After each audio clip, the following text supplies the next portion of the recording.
Dios les bendiga, amada iglesia.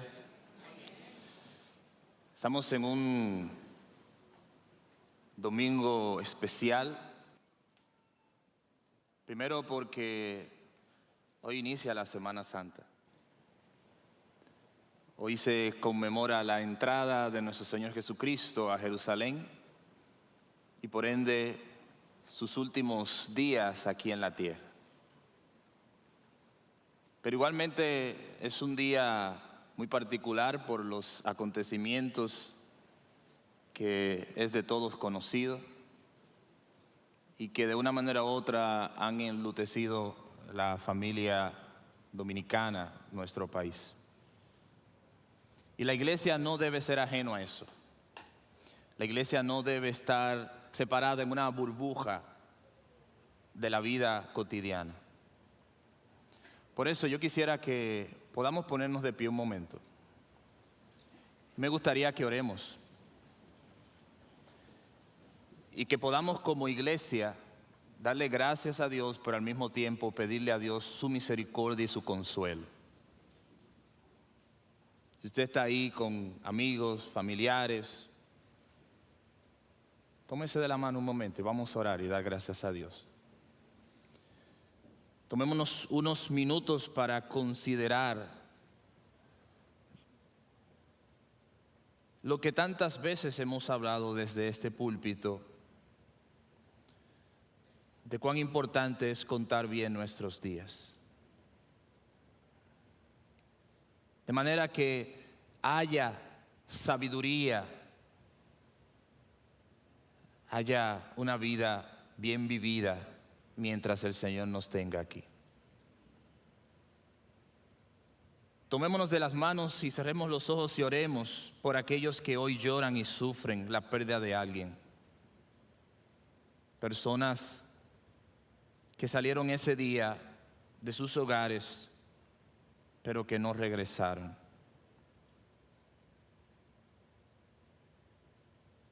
Y por aquellos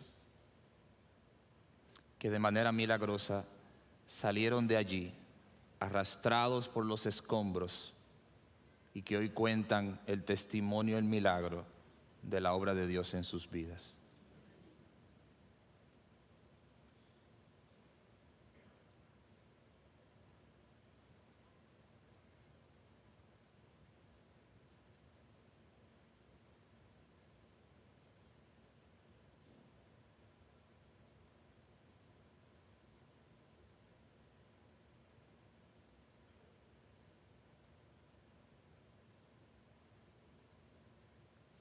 Amado Padre, tú que estás en los cielos, santificado sea tu nombre. Venga a nosotros tu reino. Hágase tu voluntad como en el cielo, así también en la tierra. Líbranos del mal. Padre, aquí estamos tal y como somos. Tú nos conoces de manera muy personal e interna. Tú sabes cómo vivimos. Tú sabes qué ocupa el primer lugar en nuestros pensamientos y en nuestras acciones, Señor. De ti no podemos ocultar nada. Y venimos así, tal y como somos, Señor, clamando tu misericordia y tu gracia por nuestro país, por nuestra nación, por el mundo. Este capítulo que nos ha tocado vivir, Señor, no es ajeno a las circunstancias que están sucediendo, Señor, en muchas partes del mundo. Y que de una manera u otra son una especie de alarma, de aviso. Y son muestra de tu misericordia. Y como iglesia, Señor, esta mañana en la que nos reunimos a celebrar, a conmemorar, a elevar plegarias a ti, Señor, te pedimos por aquellos que sufren ahora, por aquellos que han perdido familiares, incluso hermanos de esta misma congregación. Quizás personas que no los conocemos, pero igualmente sufren y tú nos invitas en tu palabra. El libro de Romanos, que debemos llorar con los que lloran. Padre, cuando tu Hijo se fue de este mundo, nos dejó al Consolador. Y hoy necesitamos al Consolador. Hoy necesitamos a tu Espíritu Santo. Gracias, Señor. Danos a nosotros la actitud, la comprensión, el testimonio cristiano para acompañar a aquellos que duelen, que están en dolor y afrenta. Que pausemos por un momento los argumentos y nos evoquemos a la misericordia. Y que así demos ejemplo de que el más importante acto de sacrificio y bondad lo hiciste tú en la cruz por nosotros. Gracias, Señor. En la vida y en la muerte, nuestra esperanza está en ti, Señor. En el nombre de Jesús. Amén. Podemos sentarnos, mis hermanos. Gracias.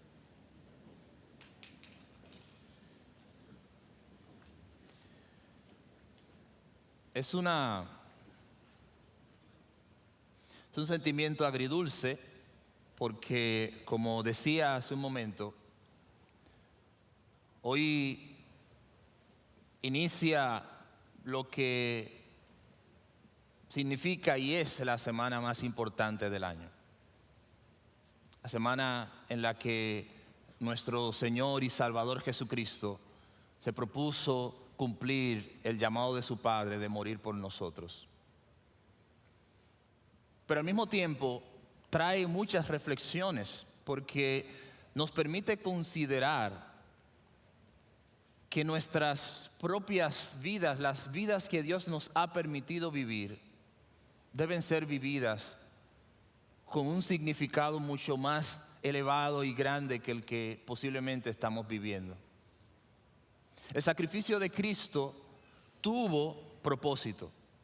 Su sufrimiento tuvo propósito. Hagamos que este sufrimiento que estamos atravesando tenga propósito. Y ese propósito, como vamos a ver ahora en el texto bíblico que vamos a compartir, debe ser un propósito transformador. Debe ser un propósito que nos acerque a Dios para que nuestro sufrimiento no sea sin esperanza. Por eso yo quiero invitarles, mis hermanos, vamos conmigo a 1 Tesalonicenses capítulo 4, versículos 13 al 18. Y yo voy a estar compartiendo esta breve porción a propósito de lo que estamos atravesando. Hemos hecho una pausa en la serie que íbamos a concluir hoy del Sermón del Señor a las iglesias, pero es propicio que podamos reflexionar un poco sobre los acontecimientos recientes. 1 Tesalonicenses capítulo 4, versículos 13 al 18, yo voy a leer en la Nueva Traducción Viviente. Les invito a seguirme la lectura. Dice la palabra de Dios: y ahora, amados hermanos, queremos que sepan lo que sucederá con los creyentes que han muerto, para que no se entristezcan como los que no tienen esperanza. Pues ya que creemos que Jesús murió y resucitó, también creemos que cuando Jesús vuelva, Dios traerá junto con él a los creyentes que hayan muerto. Les decimos lo siguiente de parte del Señor: nosotros, los que todavía estemos vivos, cuando el Señor regrese, no nos encontraremos con Él antes de los que ya han muerto, pues el Señor mismo descenderá del cielo con un grito de mando, con voz de arcángel y con el llamado de trompeta de Dios. Primero los cristianos que hayan muerto se levantarán de sus tumbas.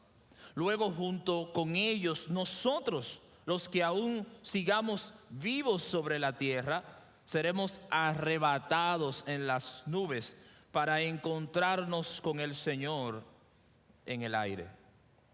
Entonces estaremos con el Señor para siempre.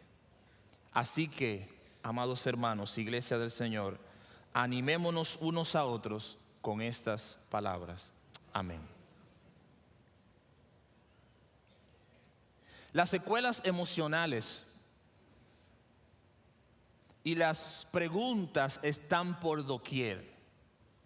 Tú abres las redes sociales y las personas se hacen las preguntas existenciales de siempre. ¿Qué pasó? ¿Por qué? ¿Dónde se encontraba el Señor? Y esta batalla de duda no es ajena a muchos cristianos, que en medio de cualquier situación de calamidad nos preguntamos, ¿dónde se encuentra mi Dios? Y pensamos que este tipo de preguntas es única de nosotros en esta generación. Pero fallamos en entender que en toda la Escritura se encuentran estas dudas en el ser humano. Cuando nosotros vamos a Habacuc la encontramos. Cuando vamos a los Salmos las encontramos. Cuando vamos a Job en cierta medida la encontramos. Siempre están esos espacios en donde el sufrimiento nos arrolla y nos cubre, y entonces comenzamos a buscar una especie de luz y preguntar ¿dónde está esa luz? Porque en medio de una oscuridad pasmosa, moral y espiritualmente, siempre tratamos de buscar esa luz. Por la gracia del Señor, los cristianos sabemos que esa luz es Jesucristo. Pero no hay dudas, hermanos, de que son tiempos de mucha calamidad. En esta etapa precisamente de lo sucedido, la inconformidad, el duelo, las frustraciones, las preguntas, todo el mundo tiene una razón, todo el mundo tiene una opinión, todo el mundo tiene la verdad. Cuando olvidamos que cada domingo y cada semana nos reunimos en torno a la verdad que es su palabra. Y la verdad del Señor, que es lo que nos esforzaremos en buscar esta mañana, nos dice claramente que lloremos con los que lloran. Que los argumentos y tus ideas, déjalas a un lado. Pudiera ser que estés jugando el papel de los amigos de Job, que en lugar de comprender el gran, vasto propósito de Dios, se inclinaron a juzgar a su amigo. Nosotros, hermanos, no comprendemos todos los caminos de Dios. Hermanos, nosotros no comprendemos, aún usted que es cristiano por muchos años, no puede llegar al punto de decirle a alguien, yo sé por qué pasó eso. Eso es una necedad. Porque aunque podamos armar una especie de guión, lo que realmente podemos decir es que Dios es soberano. Pero hay otra cosa que podemos decir y está en este texto. Y lo que sí podemos compartir con las personas es que en Cristo hay esperanza en medio de la calamidad. Porque lo triste de todo esto es que tratamos de sacar capital espiritual de esto. Manipulamos a las personas. Y intentamos de que su dolor se convierta en una especie de ancla para nosotros traerlos a nuestros reinos. Pero hermanos, ¿qué tal si les digo que el sufrimiento no es nuevo? Cuando vamos al libro de Génesis capítulo 3 y nos posicionamos al principio, inicio mismo de todo lo creado, nosotros vemos que Adán y Eva fallaron en obedecer al Señor. Y desde el versículo 17 en adelante se muestran todas las consecuencias de su decisión. Y eso como una espiral abarcó toda la creación hasta el día de hoy. De manera que mis pecados tienen consecuencias individuales, pero el pecado de todos nosotros tienen consecuencias globales. Hay cosas que yo hago que tienen y acarrean ira de Dios sobre mí, pero hay cosas que hacen las naciones que igualmente lo hacen. ¿Y por qué esto es importante?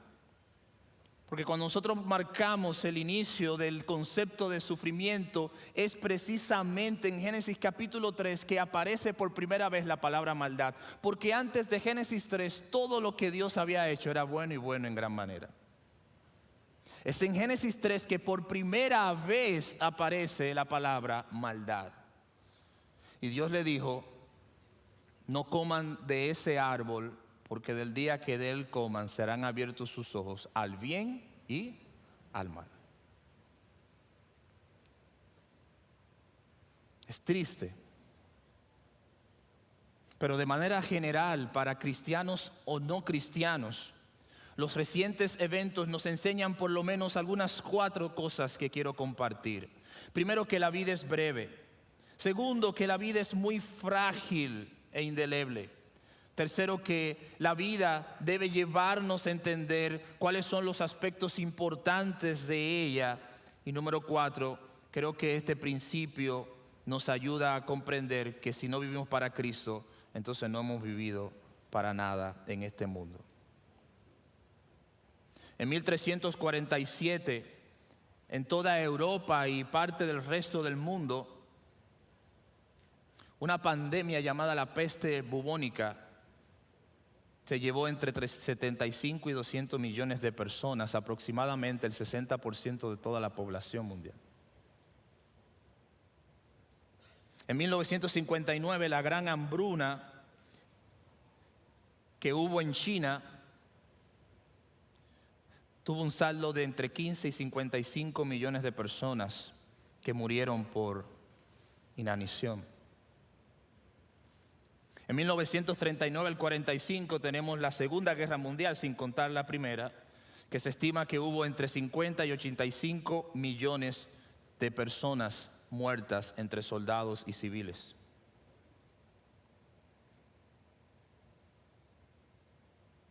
En Bangladesh, en el año de 1970, un ciclón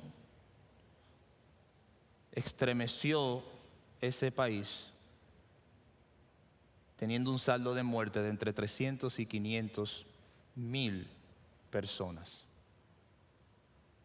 Y cuando uno hace una revisión de toda la historia, se dan estos picos, estos momentos en los que es global, es general el sufrimiento y nos provoca una sensación de insatisfacción y de por qué.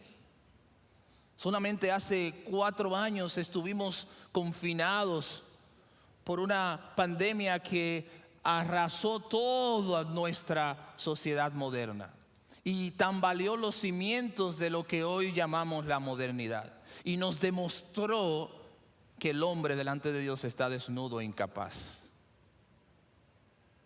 Y cuando uno hace una revisión honesta, seria, sincera, racional, nos damos cuenta que estos eventos, cuando nos ubicamos en tiempo y espacio, provocaron las mismas preguntas e insatisfacciones que sentimos hoy. Lo cual nos lleva a pensar cómo afrontamos, cómo enfrentamos y cómo respondemos a esto. Y yo creo que la respuesta está frente a nuestros ojos. Yo creo que la respuesta no son tus bonitas palabras a las personas, sino la palabra de Dios. Yo creo que la respuesta no es argumentar o tener una respuesta razonable a lo que está sucediendo, sino presentar la palabra de Dios tal y como ella es. Porque mientras yo trato de ser una persona empática, Dios es toda misericordia. Mientras yo estoy tratando de amar a alguien en su dolor, Dios nos amó antes de la fundación del mundo. Mientras yo trato de tener gracia y ser un acompañante en el dolor de alguien, Jesús vino al mundo y murió por nosotros en la cruz. De tal manera que si tú quieres que alguien comprenda y se sienta acompañado, esté ahí presente, pero que no te acompañen tus argumentos, que te acompañe la palabra de Dios. Esta es la realidad. Hay muchos otros datos. Esto no estoy tratando de traer más leña al fuego, pero esto es una realidad. De vez en vez la historia, los momentos nos dan esas realidades de la brevedad de la vida. Lo han vivido otras generaciones, lo vivimos nosotros y lo va a vivir las próximas generaciones. Y si eso no es razón suficiente para ayudarnos a entender que no eres eterno, entonces no hay otro argumento. El Señor nos dice claramente que Él ha puesto eternidad en nuestros corazones, pero esa eternidad se extiende hacia la vida eterna, porque todo aquel que pone su confianza en Cristo no morirá, sino que tiene vida eterna. En pocas palabras, Él está apuntando hacia el futuro, no hacia el presente. No en esta brevedad de vida que se va como un soplo o como un viento de la tarde. Hay tragedias, hermanos, en todas partes. El pastor John Piper dice a propósito de este concepto de la muerte, él dice, y lo cito, él dice, la muerte es una compleja armonía. Por un lado, la muerte es una tristeza gozosa para el que muere en Cristo. Y por el otro lado, es un regocijo triste. No hay ninguna desesperanza en la tristeza, ni hay nada frívolo en el gozo para los que están en el Señor. Por eso, esto tiene que mover nuestros cimientos. Es un llamado a las personas que no han conocido a Cristo, pero es un llamado también para la iglesia. O sea, tenemos que volver a estar en una situación parecida para recordarnos el principio de que no somos eternos, de que necesitamos del Señor. Y en este ambiente similar, el apóstol Pablo le escribe a esta iglesia en Tesalónica, porque el apóstol Pablo tenía un concepto muy acabado de la realidad de la vida presente y de la vida futura. Y en esta discusión el apóstol está argumentando a los hermanos de Tesalónica diciéndoles, ustedes necesitan pensar bien cómo están viviendo. Y por eso les dice en los versículos anteriores del capítulo 3, vivan de una manera correcta para que la gente vea su testimonio y entreguen su vida a Cristo, conozcan del Señor. O sea, el propósito de Pablo es que en la brevedad de la vida la gente vea a Cristo a través de nosotros y escape de la condenación y de las consecuencias del pecado que este mundo presente tiene. Por eso este texto para mí es tan relevante. Porque aunque la realidad de la muerte está a flor de piel, la realidad de la vida también está a nuestro alcance a través de Cristo. Nosotros pudiéramos haber sido, quizás pudiéramos haber estado, quizás algunos de ustedes tienen personas cercanas, pero como dice el proverbista, aquellos que hemos quedado, guardamos en nuestros corazones la muerte de los que se han ido de nosotros. John Piper dice que hay varias formas en las que nosotros podemos afrontar esta realidad. Puede ser que tú respondas al sufrimiento de manera religiosa y digas, como muchas personas hoy en las redes sociales, no, yo creo que la razón por la que sucedió esto, y te hacen una argumentación extensiva usando hasta versículos bíblicos, personas que nunca han leído la Biblia. Y como este es el imperio de las redes sociales, la gente le cree.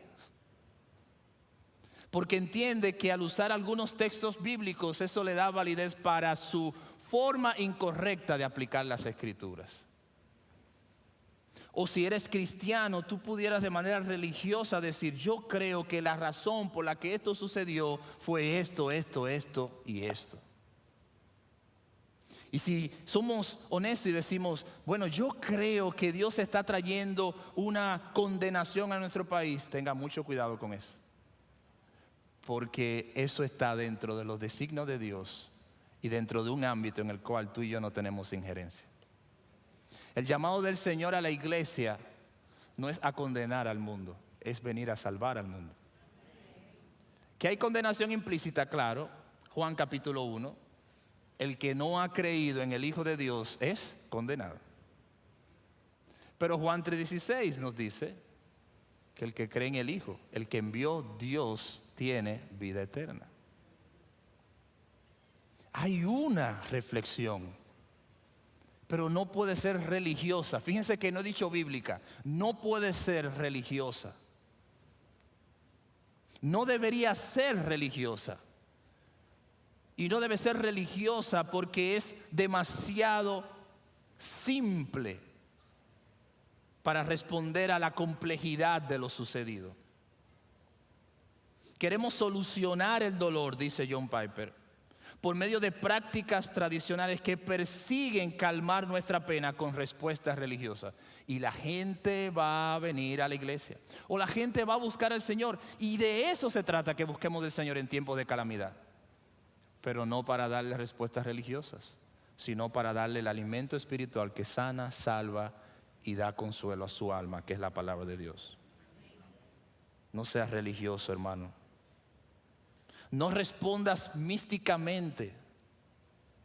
Dios no quiere que menospreciemos la realidad de lo que ha sucedido, pero tampoco quiere que lo valoremos más allá de lo que merece, porque debemos cuidarnos de ver la muerte con más poder del que realmente tiene. La muerte fue vencida en la cruz por el Señor. Así que la muerte ya no se enseñorea de los hijos de Dios. Por eso es que la gente debe escuchar el Evangelio. Porque ahí hubo personas desconsoladas hasta lo sumo. Y las hay todavía, pero también hay personas que lloraron con esperanza. Porque verán a sus familiares, porque verán a sus muertos. Las lágrimas son parte de la consecuencia de este mundo caído. Por eso el Señor invita a la iglesia. Yo los he salvado, les he dado esperanza a ustedes, les he dado propósito para aquellos que no tienen esperanza y que lloran desconsoladamente. Vayan donde ustedes y consigan consuelo. Y cuando tú no tengas consuelo, el Señor es nuestro consuelo, dice su palabra. No respondas místicamente. No trates de argumentar, no trates de ver esta realidad como si la muerte tiene poder por encima de Jesús. Jesucristo venció la muerte en la cruz, dice su palabra. Pero no respondas, número 3, con ignorancia. En ocasiones la respuesta de la gente a eventos así es: no me ha tocado, no ha llegado a algún familiar cercano, y hacen la vista hacia otro lado. Si tú eres cristiano y esa es la respuesta que has dado, déjame decirte que no estás honrando al Señor. Porque tú puedes argumentar la forma, el lugar y todo lo que tú quieras, pero hay un principio que está por encima de cualquier otra argumentación que tú puedas tener. Y es el principio que Dios nos enseñó: ama a tu prójimo como a ti mismo. Ama a tu prójimo como a ti mismo. Porque cuando yo entiendo quién soy yo y lo que Dios ha hecho en mi vida, entonces yo comienzo a pensar en la otra persona de manera diferente. Y me pongo en su lugar, lo que la gente llama empatía, pero es lo que Dios llama amor al prójimo. Señor, ¿cuáles son los 2 mandamientos? Amarás al Señor tu Dios con todo tu corazón, con toda tu alma y con todas tus fuerzas. Y el segundo, ama a tu prójimo como a ti mismo. Pero no hay, el segundo no es ámate a ti, no, el segundo es ama a tu prójimo. Por eso, en medio de tragedias y situaciones y dificultades y sufrimiento y calamidades personales, globales, sociales, la iglesia tiene que mostrar el amor al prójimo por encima de todas las cosas. No es tiempo de argumentar, es tiempo de amar a los que sufren. Una de las personas que más escribió sobre el sufrimiento humano es C.S. Lewis. C.S. Lewis fue un gran y reconocido filósofo contemporáneo, moderno, que se convirtió al Señor y habló del sufrimiento. Y una de las cosas que él dice es que el sufrimiento es hasta tal punto, en cierta manera, incomprensible. No podemos tener argumentos suficientes para comprender el sufrimiento. Porque así como Job, pudiéramos encontrarnos en un momento de nuestras vidas donde entendemos que no estamos haciendo nada malo y como quiera viene el sufrimiento a nosotros. Entonces, cuando esa realidad apremia, nosotros necesitamos tener una comprensión bíblica de eso. Y yo quiero entonces que vayamos a Tesalonicenses, nuestro texto de esta mañana.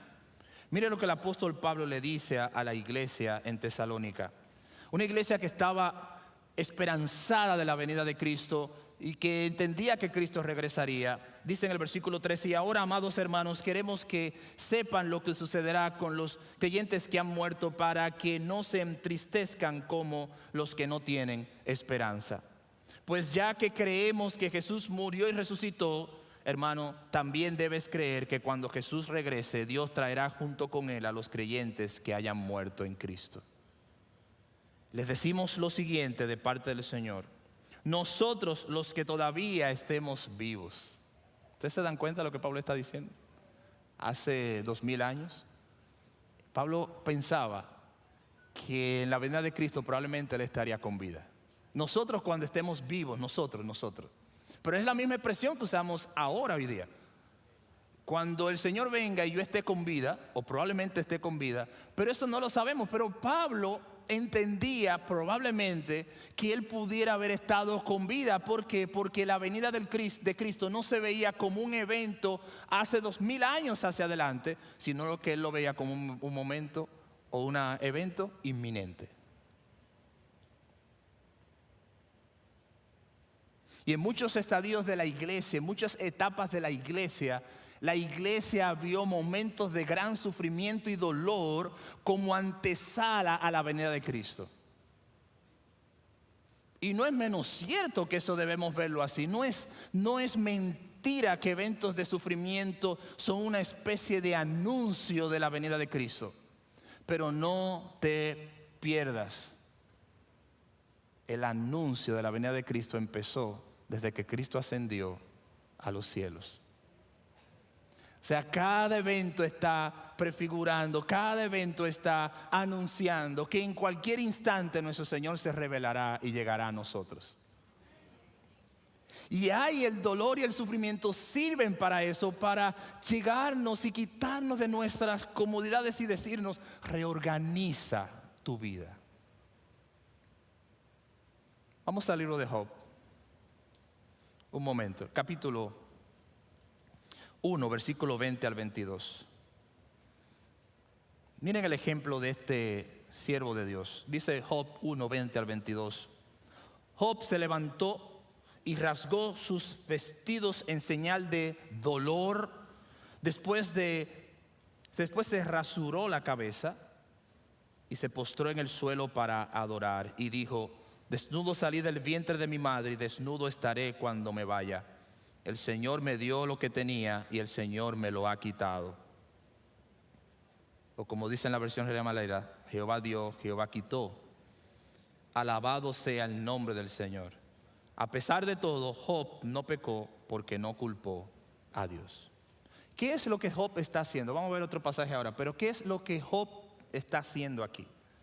¿O qué produjo el sufrimiento en la vida de Job?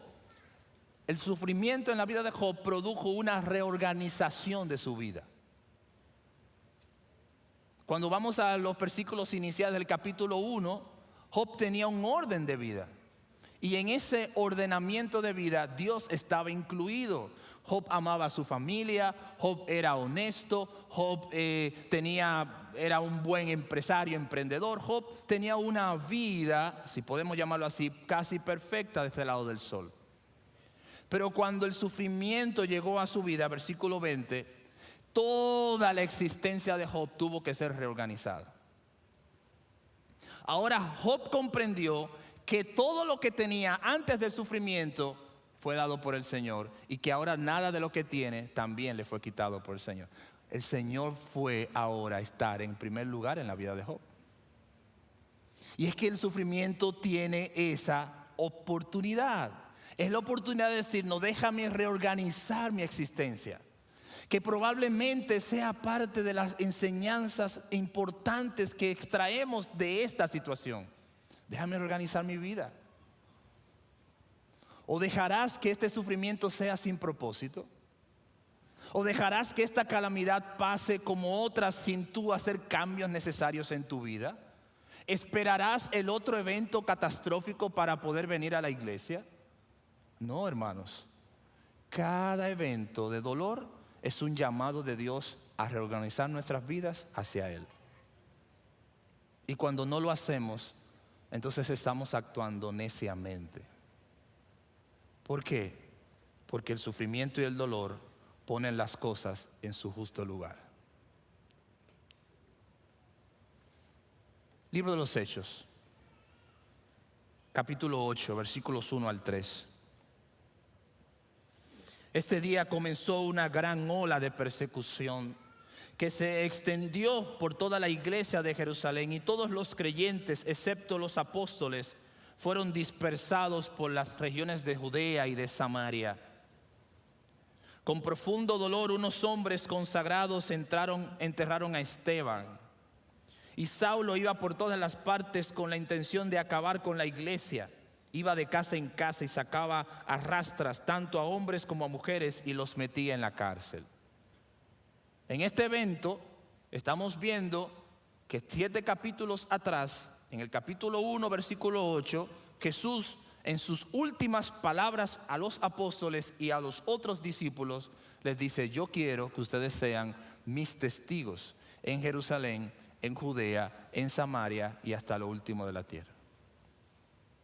Y durante un periodo de tiempo prudente, los discípulos y otros siervos de Cristo no salieron de Jerusalén. Se quedaron toda la periferia de Jerusalén, se acomodaron allí. Y el capítulo 8, versículo 1, dice Lucas que cuando vino la persecución sobre la iglesia, los que servían al Señor fueron esparcidos. Es decir, nuevamente el sufrimiento organizó la agenda de ellos para que ellos hicieran la voluntad del Señor. El dolor, la persecución, la muerte provocó que estos discípulos dijeran: tenemos que cumplir lo que Cristo nos dijo que hiciéramos. Y si eso no sucede, mis hermanos, si eso no es parte de las bendiciones que pudiéramos extraer de situaciones como las que hemos vivido, entonces, hermanos, estamos actuando neciamente. Porque el hombre necio es el que camina y ve el mal, y aún viendo el mal, camina hacia él. Pero el hombre sabio, entendido, transformado, renovado, que nació de nuevo, ve el mal, gira hacia la derecha y escapa de él, como lo hizo José. Entonces nosotros tenemos que aprender de eso, porque no es nuevo. En medio del sufrimiento, la actitud de la iglesia debe ser de reflexión, debe ser de acompañamiento, debe ser de consuelo, debe ser estar con el que duele, con el que llora, orar por los que están en situaciones de calamidad, orar para que el Señor pase su mano sobre aquellos que están ahora internos. Pero en medio de todo esto, ¿qué aprendemos?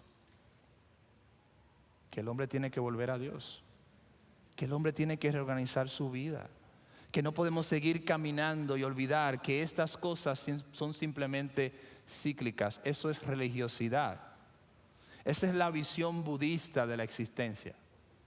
Vivimos en un karma constante de renovación en renovación, y nada tiene sentido y nada tiene propósito.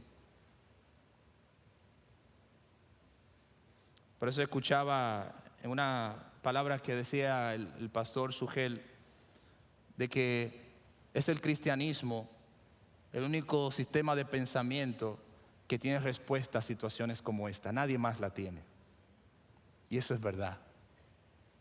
Los cristianos toman la actitud de dar argumentos y sentido, pero muchos toman la actitud de no decir nada. No es que no digamos nada, pero tampoco es que argumentemos sin sentido, es que compartamos la palabra de Dios. Porque allí está el consuelo de Dios. Y Dios sí tiene algo que decir, Dios sí tiene algo que opinar, Dios sí tiene algo que compartir con nosotros, porque Él conoce nuestro dolor. Job cambió su vida luego del sufrimiento. Los discípulos tuvieron que cambiar su vida luego de la persecución. ¿Qué harás tú luego de este evento? ¿Qué decidirás tú luego de los acontecimientos recientes? ¿Qué cambios tienes que hacer? Semana tras semana, con o sin sufrimiento, desde este púlpito se predica el Evangelio. ¿Qué más tiene Dios que hacer para que nosotros le busquemos a Él? ¿Qué más tiene Dios que mover a nuestro alrededor para que veamos que nada en este mundo sostiene y nos da seguridad? ¿Qué tiene Dios que hacer para que tú vengas a Él y respondas en arrepentimiento? Vi algunos videos muy sensibles, pero uno de ellos que me conmovió hasta el extremo fue uno de una señora. No se ve su imagen, simplemente se escucha entre los escombros, algo aterrador, diciendo: Señor, ¿qué fue lo que yo te hice? Señor, ¿qué fue lo que yo te hice? ¿Qué es lo tan grande, esa era la palabra, que yo te hice, Señor?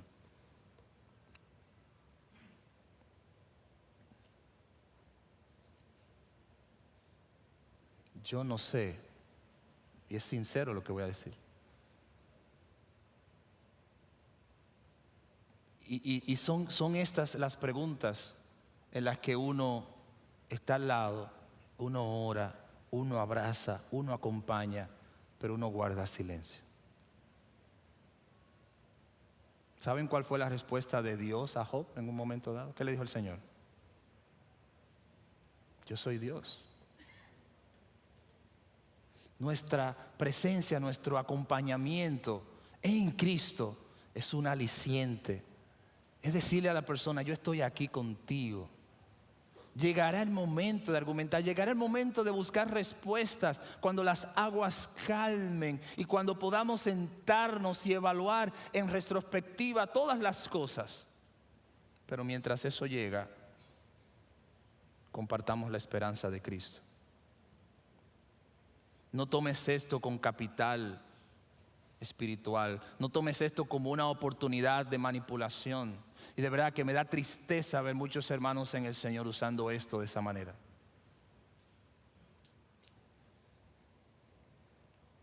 Pablo le dijo a los tesalonicenses: yo estaré aquí cuando el Señor venga.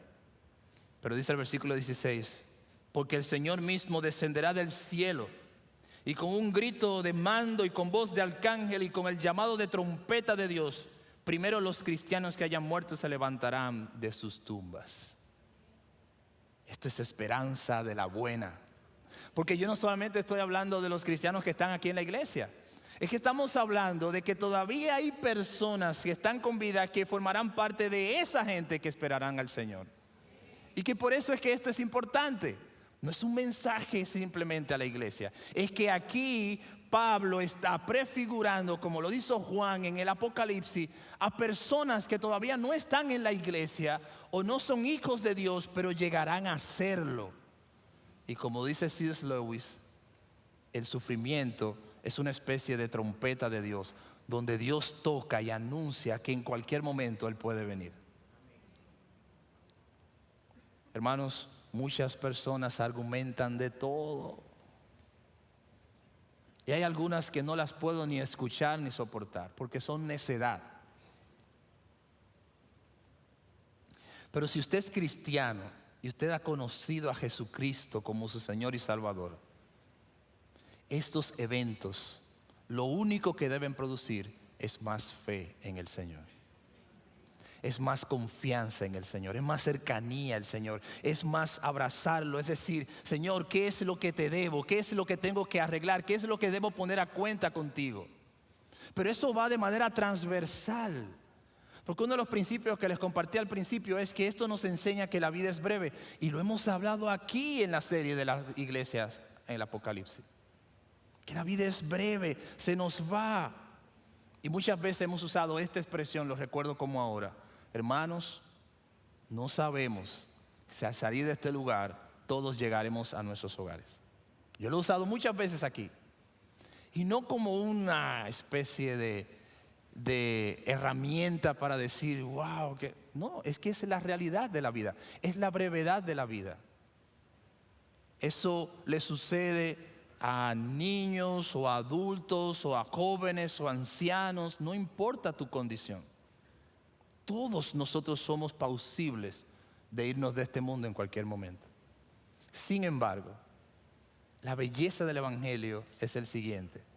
Dice el autor de los Hebreos que si escuchas hoy la voz de Dios, no endurezcas tu corazón, como lo hizo el pueblo hebreo en el desierto. Es decir, estás aquí y escuchaste la voz de Dios. Eso, hermanos, es gracia y misericordia del Señor. Eso es Dios diciéndote, no importa si es el año que viene o mañana, hoy estás escuchando el evangelio de salvación de Jesucristo.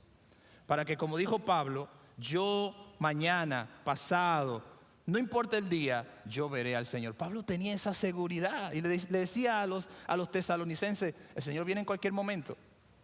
Esto produjo sin duda una situación doctrinal difícil porque los tesalonicenses entendían que como el Señor venía en cualquier momento, entonces dejemos de trabajar.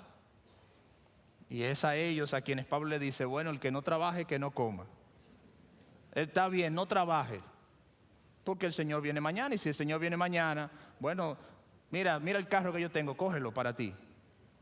Si alguno piensa así, quiere tirar su llave, yo no tengo problema. Pero lo que Pablo está diciendo es que, sin duda, el Señor viene en cualquier momento.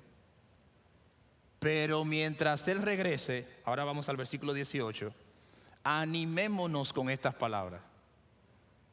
¿Ven? O sea, él tiene la idea de que el Señor viene en cualquier momento. Pero mientras eso suceda, anímense con estas palabras. Porque así como hay detractores, personas que han hecho de Dios, han barrido el piso con todo lo que tiene que ver con Dios, también hay testimonio de personas que dicen que hay que buscar del Señor y se han encontrado con el Señor y se han arrepentido sus pecados fuera de la tragedia y dentro de la tragedia. Y eso quiere decir que Dios salva aún en medio del sufrimiento. Y eso es hermoso. Hay testimonios desgarradores, pero hay testimonios inspiradores. De personas que tuvieron la oportunidad de Dios, de hablar con Dios, de poner su vida en orden, de pedir perdón. Y como el ladrón en la cruz, sin bautizarse y venir a la iglesia, están en el cielo. Eso es hermoso. Algunos tienen esa oportunidad, otros tienen toda una vida para vivir para el Señor. Pero lo que es cierto es que si escuchas hoy su voz, no endurezcas tu corazón. Algo más que quiero decir. Yo quiero que vayan conmigo a un texto que es representativo de esto que estamos hablando. Y como estamos en Apocalipsis, yo quiero invitarlos al libro de Apocalipsis. Cuando digo que estamos es por el tema de la serie. Y, ¿verdad? Si hay un libro que es consonante con la brevedad y con la necesidad de que nosotros podamos estar a cuenta con Dios, es el Apocalipsis. Vamos al capítulo 21.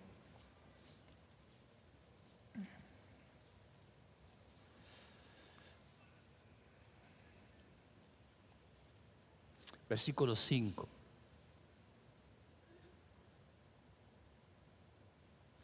Y el que estaba sentado en el trono dijo, ¿dónde estaba sentado? En el trono. ¿Cuándo Juan vio esto? En el futuro. O sea, ¿dónde está sentado Cristo hoy? En el trono. ¿Dónde estaba el martes? En el trono. O sea, Cristo es dueño de todo. Dijo, hago nuevas todas las cosas. Entonces me dijo, escribe esto porque lo que te digo es verdadero y digno de confianza. Todo ha terminado. Yo soy el alfa y la omega, el principio y el fin.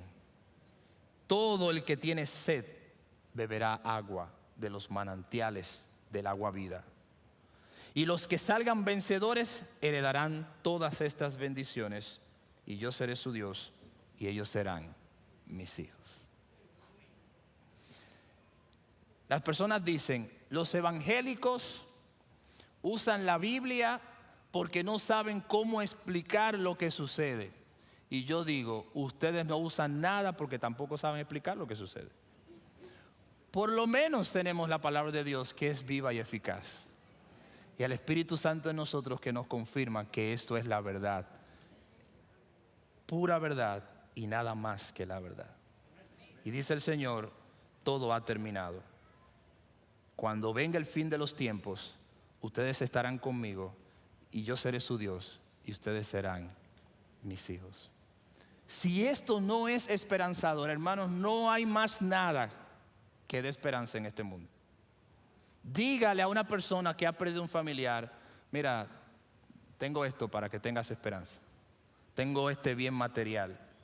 Por la pérdida de tu familiar no, eso no sustituye. Y todo el que ha estado ahí lo sabe. No hay forma de sustituir a un ser querido con algo material. Es imposible. Mira, lo que pasa es que en la otra vida tú vas a ser este animal. Entonces tú vas a cambiar todo lo que hiciste. Eso es irracional y eso es una locura. Lo que es verdad es que el creador de todo dice que cuando todo termine y hemos creído en Él, estaremos con Él y viviremos con Él. Eso es esperanza. Eso es esperanza.